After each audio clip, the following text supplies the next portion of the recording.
做完咗第3個 interview 啦。Yeah, I'm not feeling that well for some reason. 比起第1同埋第2個 interview 咧，感覺係差少少嘅。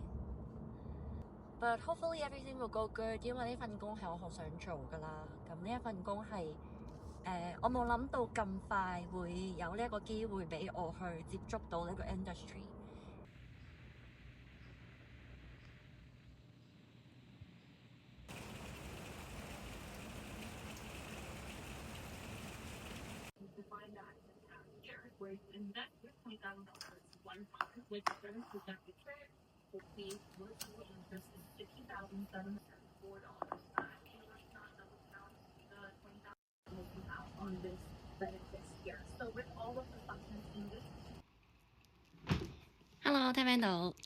上次有朋友同我反映返，就係話我個咪收得好清楚，但係就太細聲。咁今次咧，我就個 volume set 高咗，希望大家聽得清楚啲。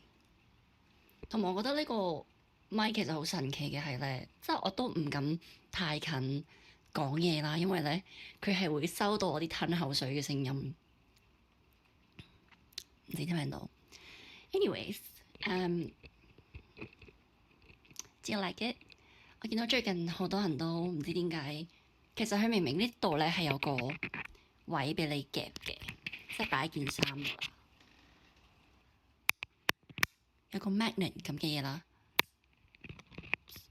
但係唔知點解大家都唔中意將佢夾喺件衫度啦。咁我就今次即管試一試，咁樣攞住嘅效果唔知係咪會好啲咧？咁我屋企就得呢個，其實都幾好揸，即係都幾方便。咁我就儘管試一試，今次睇下個收音會唔會好啲啦。咁同埋睇下大家都俾啲 feedback 我，覺得咁樣係咪好啲？好過夾喺件衫度。今日天氣咧喺溫哥華就十分之差啦。如果本身唔落雨咧，我諗住都會去 Stanley Park 嘅自己一個。咁趁呢一個時間咧，就想同大家分享一下我最近有啲乜嘢發生咗。我搵到工啦！Yeah! 因為好多人都講搵工好難啦，喺加拿大。而我自己嘅 experience 咧，我覺得係嘅。原因唔係因為佢冇 position，佢唔請人，而係佢好多 post，我覺得我自己可以勝任嘅，佢都冇 feedback 啦。例如係，哇！我想講一講咧，真係好舒服咯，因為我兩隻手係咁樣掹住咗。例如 sorry， 我哋入返正題先。例如係我報咗餐廳啦，因為其實我覺得我自己餐飲業嘅 experience 其實係好足夠嘅。從我以前喺美國打工啦，我就已經係一路返學一路做 server。我做過茶餐廳啦，我做過日本餐啦，我做過中式嘅美國餐館啦，即係好似酒樓 vibe，但係比較多西人去食嘅，即係呢一啲我都喺美國做過啦。跟住咧，我嚟到 Victoria 之後咧，我係有兼職做日本餐館嘅，即係我係打緊一份 retail 啦，跟住再打緊一份日本餐館嘅工啦。咁所以我就覺得自己 experience 得啦，同埋我都係有考到 BC 嘅餐飲業相關嘅 license。但係唔知點解，我由上年嘅4月嚟就報server 嘅 post 啦。嗰陣時報過一排啦，即係可能報咗1-2個月度啦，冇 feedback。跟住到最近我又開始揾工嘅時候啦，我又報翻 survey 嘅 post 啦，都完全係冇 feedback 咯。咁我就覺得點解即係以對我嚟講，我本身係非常之有 experience 啦喺呢一方面，點解都冇人請呢？咁就開始對自己有啲doubt 啦。報第2類型嘅工作呢，就係做 retail sales。咁 retail sales 對我嚟講咧，我都係十分之有經驗啦，因為我落地就已經開始做緊 retail sales 啦，所以我 retail sales 嘅經驗咧，其實已經係如果你由加拿大開始計起啦，已經有1年多嘅時間啦，同埋呢一間公司喺加拿大都係好 well known 嘅，自己都想有一啲commission，就分別報咗 Chanel、Arc'teryx，報咗 Canada Goose，報咗 Gucci、Tiffany，即係好多呢一啲大牌子高端嘅 retail sales 我都報晒，又係竟然一份都冇回音。講真，其實我由開始揾工到真係攞到一份 offer 嘅之間呢，我諗我係用咗個半月至2個月嘅時間。其實係咪算好耐呢？就真係唔係嘅。但係個過程係的確好令人沮喪，陷入咗一個究竟發生咗啲咩事嘅感覺咯。因為呢個過程其實係一份 interview 都冇啦，完全唔知道自己可以有啲咩嘅地方可以做得更好。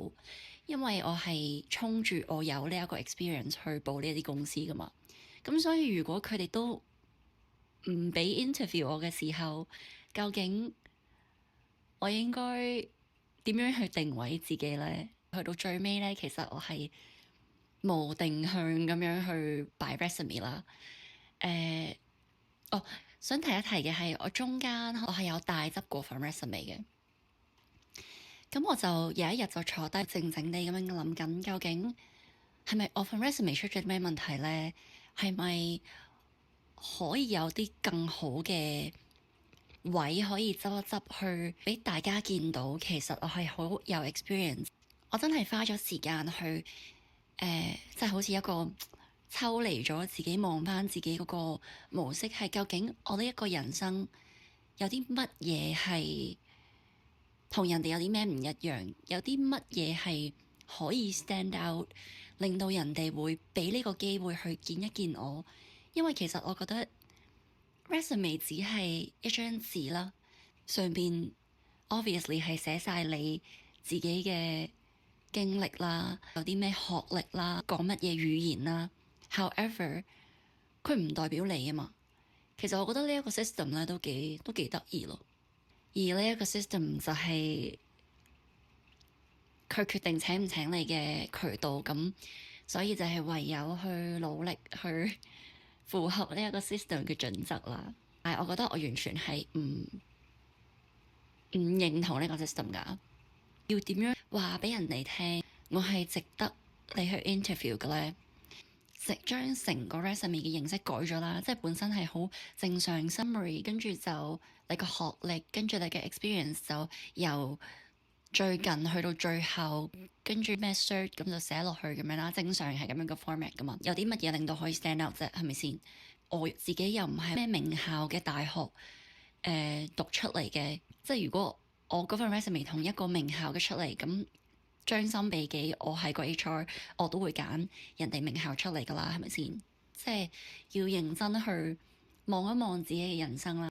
你嘅人生唔係淨係做嘢噶嘛，你嘅人生係會讀書啦，你會去有唔同嘅 interest 啦，你會有自己中意做嘅嘢，你擅長做嘅嘢啦，有好多其他呢一啲嘢都可以去 bring out 你呢一個人設。以我為例啦。我自己由14歲去咗加拿大讀書，跟住再去咗美國，跟住去完美國之後翻返香港，跟住再喺香港又嚟咗加拿大。其實呢一個成個起承轉合都係一個好特別嘅一個 selling point 啦，right？即係我同人哋講，人哋都會好想多啲了解，究竟點解呢個人生係不停周圍走嚟走去㗎。Alright, I'm going a bit off topic here, so I'll let future Elena take over. What I'm really trying to say is that it's important to figure out what you're good at, your strengths, your specialties, and what makes you stand out. I refined my resume from something generic to something that truly represents me. Of course, what worked for me might not be a perfect fit for you. but take this as a piece of advice to craft something that aligns with your own skills and experiences。呢份工呢，其實我完全係唔記得咗自己 apply 過啦。睇翻資料呢，呢份工我係喺 Indeed 嗰度報嘅。咁當初我係非常之想揾 commission base 嘅工啦。咁所以呢份工呢係咁啱 match 咗我當時想要揾工嗰個 category。可以講少少呢個 interview 嘅經過嘅，因為呢間係一間外國公司啦，咁 obviously 所有嘅嘢都要用英文去進行啦。我想記錄一下呢個 moment， 因為呢一份係我投咗履歷之後嘅唯一一份叫我去 interview 嘅一份工啦。我完全係冇 experience， 呢一個 industry 又啱好係我好想做，諗到即係幸福嚟得太快嘅感覺咯。好順利咧，竟然就俾我過咗第一個 interview。跟住第一個 interview 係其實我自己感覺都幾好嘅，係2個人 interview 啦，跟住個情況好似傾偈咁啦。咁當然佢問啲問題都係好針對我嘅 experience 去問。嗰2個 interviewer 都係好 chatty 咁樣嘅，即係佢哋都會喺度有傾有笑啊。所以 interview 完之後感覺好良好啦。但我都同自己講話，外國人係咁㗎，即係佢哋嗰啲 interview 咧係雖然望落係好 casual 啦，但係千祈唔可以掉以輕心，因為可能佢就係從呢啲好 casual 嘅位去睇你個為人係點啦。過咗我諗一個 weekend 之後啦，因為我 first interview 係星期5，過咗一個 weekend 之後，禮拜一個 HR 就打翻俾我，佢就話我哋想約你做第2個 interview， 咁你就要 in person 嚟到我哋個 head office 去 interview 嘅咁樣。咁啱啱咧我就 interview 完啦，去嗰陣時係非常之緊張啦。琴日都有複雜少少嘅，但係都冇諗咁多，因為我覺得我都算頗有自信，因為我覺得我已經成功咗第一個 interview，同埋知道咗呢2個人嘅 vibe 同埋 personality 大概係點樣，同埋我知道佢哋嗰啲出招嗰啲路數啦，即係我自己感覺我應該唔會出太多差錯。呢啲 interview 大概係半個鐘，然後本身係約咗2個人啦，即係一個 director， 一個係 manager， 咁但係個 director 就冇出現到啦。咁其實個 director 都有少驚嘅，因為佢係大佬嚟㗎嘛。咁我今日就唔使打大佬，我就淨係對住 manager。咁係一個靚仔啦，咁但係我都冇俾我嘅，我都冇俾呢一個美食影響到嘅。咁順利完咗嘅 interview 啦，冇乜特別，即係都係問啲好普通嘢啊，即係你之前嘅 experience 啊，有冇啲 situation 可以講翻俾我哋啊？都問咗3條 situationship 嘅問題。死都係咪咁叫？係咪叫 situationship 啊？我講錯就 you know what I mean like you know， 跟住都好輕鬆咁樣講下呢個 job nature 啊，即係我哋點樣要係咯，都係嗰啲。其實我覺得其實成功與否呢一個都係一個好好嘅 experience 啦，因為始終呢一個 industry 係我好想去做嘅，但係我冇諗到咁快就會有一個機會俾我踏隻腳仔入去初嘗呢一個滋味啦。咁我覺得都係好感恩我有呢一個 interview。由一開始個 HR reach out 收到 offer 咧，其實係前後10日嘅啫，咁所以其實佢哋都幾急要揾人。係一份 full time 工啦，非常之開心啦，因為我嚟咗加拿大咁耐，除咗嗰份 retail 之外咧，呢一份就係我第2份嘅 full time 工啦。咁同埋特別嘅位係咧，佢係都算係白領嘅 full time 工嚟嘅，咁都非常之開心啦。佢係月薪咁樣出糧嘅。我之前打嗰啲工全部都係時薪出糧啦。雖然呢份工佢冇 benefit 啦，因為佢係 contract 嘅形式啦，咁但係咧呢一個工作嘅 industry 咧都係我自己黐線拍下先記得自己唔應該開燈。Sorry，anyways， 咁呢一份工都需要一啲專業嘅證書啦，佢哋要考 license 啦，咁所以我自己都會補翻一啲嘅 license 去 fulfill 一個 position 嘅一啲證明。就一路都強調話，其實我係好彩，真係感恩。呢個可唔可以做嗰個 thumbnail？希望如果仲揾緊工嘅你啦，或者大家都仲 struggle 緊喺加拿大，繼續加油，唔好放棄，同埋唔好怕去嘗試揾一啲你有興趣嘅 industry 咯。因為其實如果你有 passion 咧，你講嘢咧係人哋會 feel 到㗎。即係頭先佢問我點解你會你冇咩 experience 嘅喎，咁點解你會想入去你個 industry 啊？跟住其實我個答案咧都幾滑稽嘅，即係都唔係一個好正常、好 serious 嘅答案咯。即係我答案係即係我睇咗一個 show 啦，跟住我覺得 inspire， 同埋我覺得呢一個 industry 嘅 potential 好大，因為每一個人都需要呢樣嘢啦。咁即係其實係 selling the product that you love using, that you trust in it, whether or not 你呢一個答案係，即係我覺得呢啲嘢係完全唔重要咯。佢係聽緊你嘅語氣啊，你講嘢嗰個 confident 啊，佢可以從你嘅眼中睇到你對呢份工作嘅熱誠咯。咁我覺得呢樣係真係最重要嘅，所以唔好害怕投一個你好陌生嘅 industry，因為可能呢一個就係機會咯。Conclusion 啊，我哋要做。首先第一咧，就係要 review 翻你自己啦，揾翻你自己真正嘅長處 passion 喺邊度啦。It's not about work, it's about your life, it's about yourself。跟住第二咧，就將你揾到嘅呢一啲嘢咧，嘗試去用文字寫低，記住揾 ChatGPT 幫手啦。ChatGPT 真係一個好強大嘅工具啊。繼而咧，第三咧就要將佢付諸實行啦，即係你要將佢擺落你份 resume 度啦。如果可以嘅話咧，practice 多啲啦。或者可以同身邊嘅朋友傾一傾啦，同佢哋俾佢睇一睇，review 下你份 resume，right？like 叫佢哋講出你份 resume 有啲乜嘢係優點啦，有啲乜嘢係缺點啦，盡量着重翻喺 improve 自己嘅 knowledge 啊，聽多啲 podcast，like 正面嘅 podcast。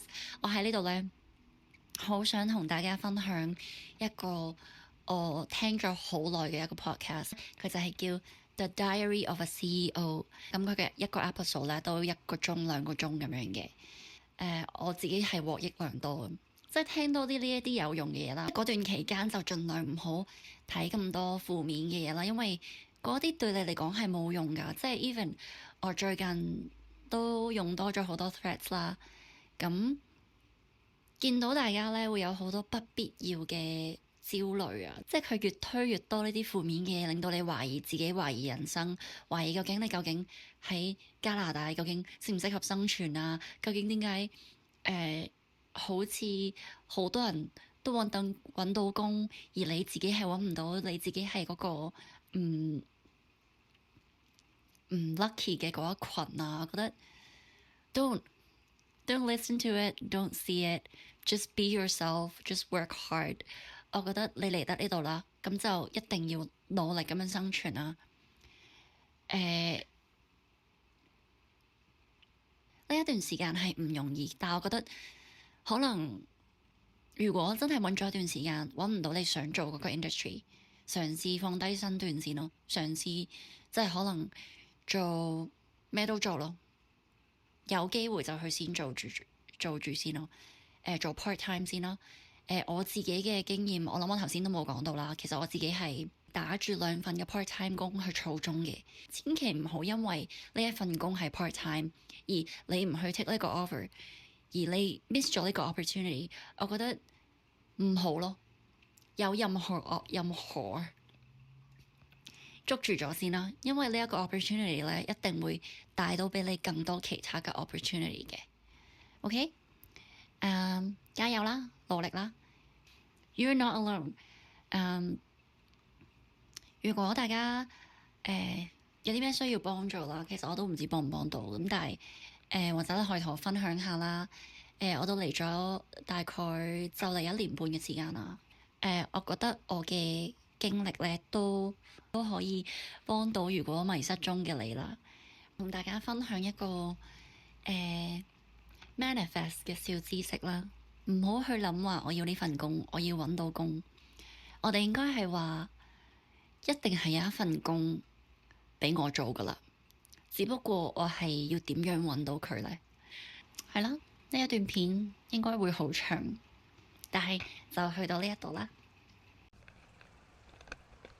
其實呢個嘢都幾得意，係咪可以揾個 setup 又擺喺度，跟住可以收音呢？